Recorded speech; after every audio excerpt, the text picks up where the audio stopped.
Oh, hey. What series are you reading? Oh, I'm just catching up on, Naruto. Oh, I'm catching up on Bleach. However, I think I like Full Metal Alchemist better. I'm telling you, Fruit Basket is a great one. I also like the Wallflower. Wallflower is also great. I did read Fruit Basket. Oh my god, that was just amazing, wasn't it? I love Fruit Basket. But I haven't read the Wallflower. I have to check that one out.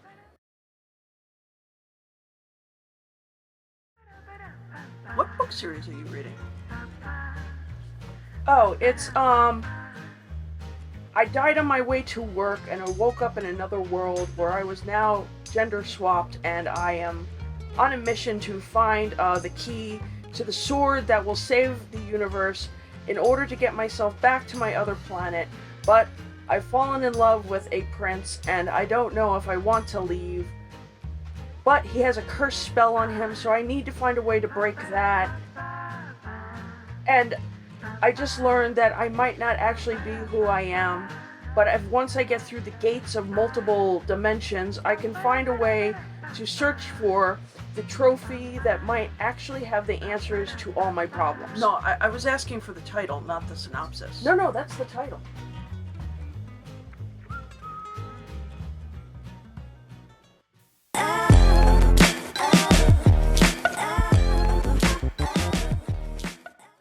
What's up, everyone? It's Manga Monday, and I'm Carrie, aka Nerdygirlcreates. Welcome back to my channel.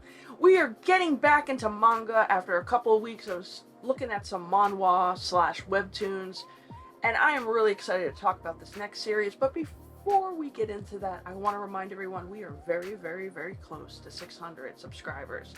So if you haven't already, please like, share, and of course subscribe. I also want to let you know I do have some deals on some manga that I'm going to discuss later on in this video, so stay tuned to the end for that. And, you know, new year, new adventures, and it's time to take a look at some manga series I did not get a chance to read previously that has caught my attention, and I really wanted to see what it was like. And today we are going to talk about the Ancient Magnus Bride. It's from Seven Seas. And it is written and created by Kore Yamazaki. I think I got it. I'm getting better. And we're looking at a Japanese high school girl named Chise Hatori. And I just screwed up after doing it right the first time. But she was born with a very unusual gift, and this gift grants her sight and some other abilities, but unfortunately this gift has also caused her to have a very unhappy life. She lost her mother, family didn't want to take her in, she was kind of abandoned, and now in her teens she's desperate, she doesn't want to live anymore, and she gets talked into selling herself at an auction given her special gifts. And because she's just hopeless and has just totally given up, she agrees to it. So she goes ahead and goes into this auction, and she gets purchased by a mysterious creature by the name of Elias Ainsworth. He's like 7 foot tall, but he's got a bone head that's like, I don't know if it's supposed to be kind of like a goat or some type of like animal skull. He is very compassionate towards her, and he tells her that he's going to make her his apprentice because he's an alchemist. And given what her abilities are, they're very rare, and he wants to preserve them, and he wants to help her learn about them. He also wants to marry her, which is a little odd. I'm guessing he is like thousands of years old, I'm not really sure. But he is very kind to her. He doesn't try to take advantage of her, at least so far. This is only the first volume. But he's really intent of giving her a happy life and showing her what her abilities are and showing her what the world is like. And, you know, at first she's just kind of like stunned by his kindness because she has not experienced kindness her whole entire life. And it's really sad to see that. But it's also really interesting to see her start to open up to him. I mean, she has the chance when she first moves in to leave him, but she doesn't want to do that because she kind of feels indebted to him. It's not that he bought her or anything, that he has actually given her a home and given her own room, given her food, spoke kindly to her, encouraged her, and she goes along with that, and he starts to introduce her to the world of magic. It's really nice. I mean, it's you are dealing with a lot of trauma here because she went through some massive abuse, and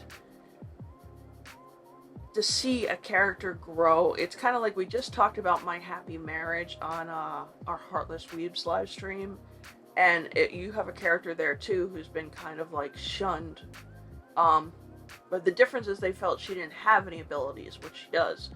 But in this case, this girl's been shunned because she has all these powers, and they think she's weird, she thinks she's cursed, and she feels like she's not meant to be loved, like there's something wrong with her.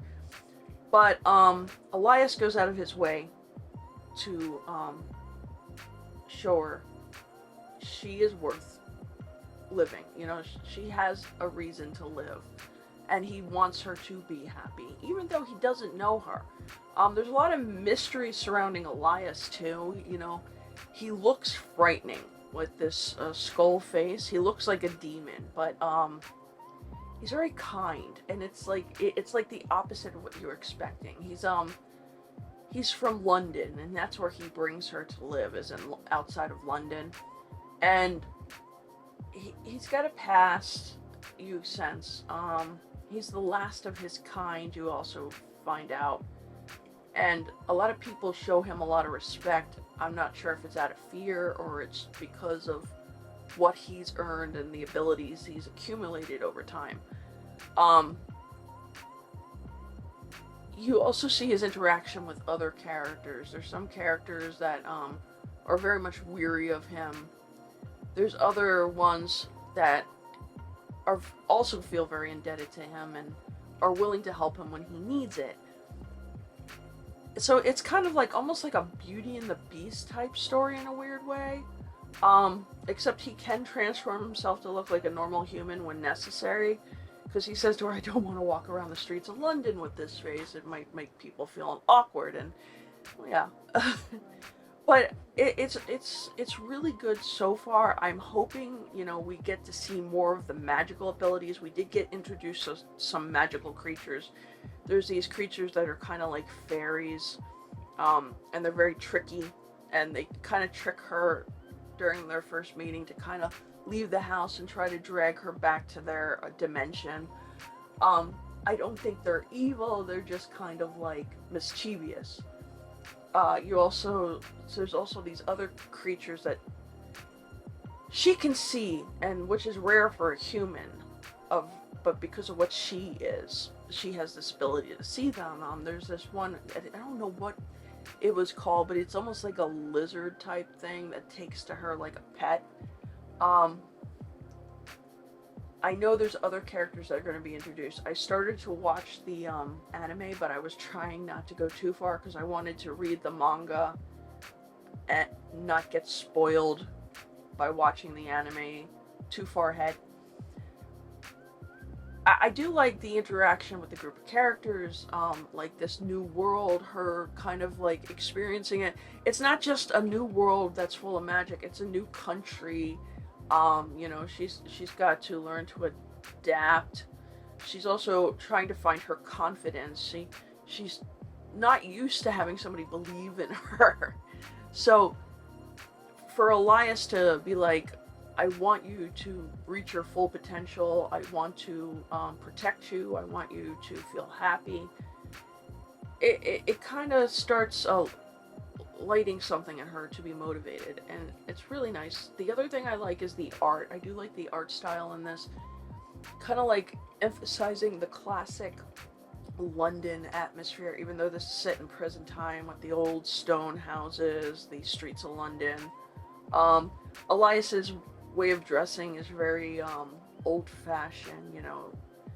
I would say maybe like 1800s style. I don't know if that indicates where he came from. You know, and she, how can I, she just dresses kind of like she's going to school all the time. She's like very like properly dressed. It kind of shows her modesty, because I think of being beaten down, she doesn't want to be too pretty or too feminine, because I don't think she has confidence in what she looks like. I want to, and I know I'm just kind of like at this point rambling, but I just want to kind of see like more of the magical world. You've gotten a glimpse into it, but I really want to see things kind of like getting more into like the magical abilities. I want to know if there is some type of threat.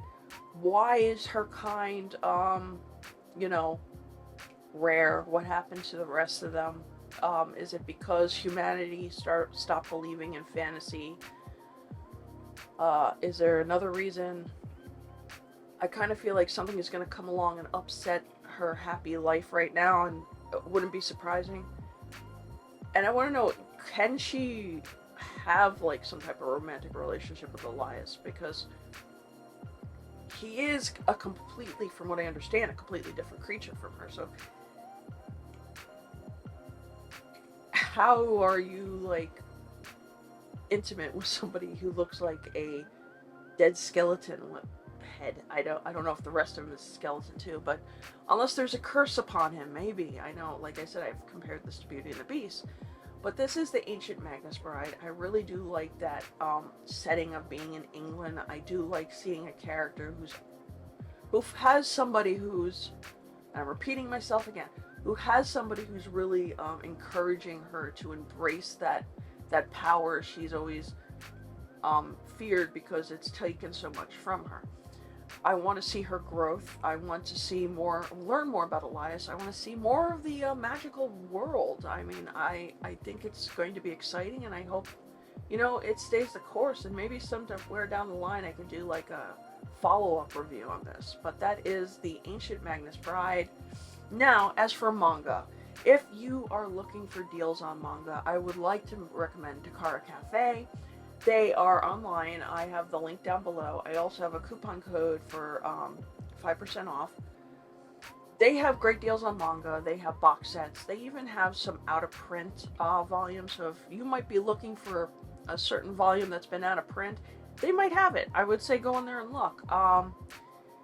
They're pretty good at getting stock in, so that would be Takara Cafe, and again, highly recommend it. I am sorry, I am really congested, so that's why I don't sound like myself today. I've been dealing with a sinus infection. But I do want to remind everybody, do not forget to like, share, and subscribe. I want to hear what your thoughts are on Ancient Magnus Bride. Go ahead, comment down below. Tell me if there's any other fantasy series I haven't been reading that I should check out. I'm looking forward to it. Remember, Tuesday nights is Otaku Tuesday. We're going to be back this week. We're going to discuss some topics and look at some new manga announcements. And Wednesday, I'm going to look at some comics from DC and maybe Marvel. And also Friday, I will finally have Indie Friday, because last week I was sick. But I want to say thank you, and hopefully we make it to 600 subscribers. And I hope you have a great day, and I'll see you in the next video. Bye!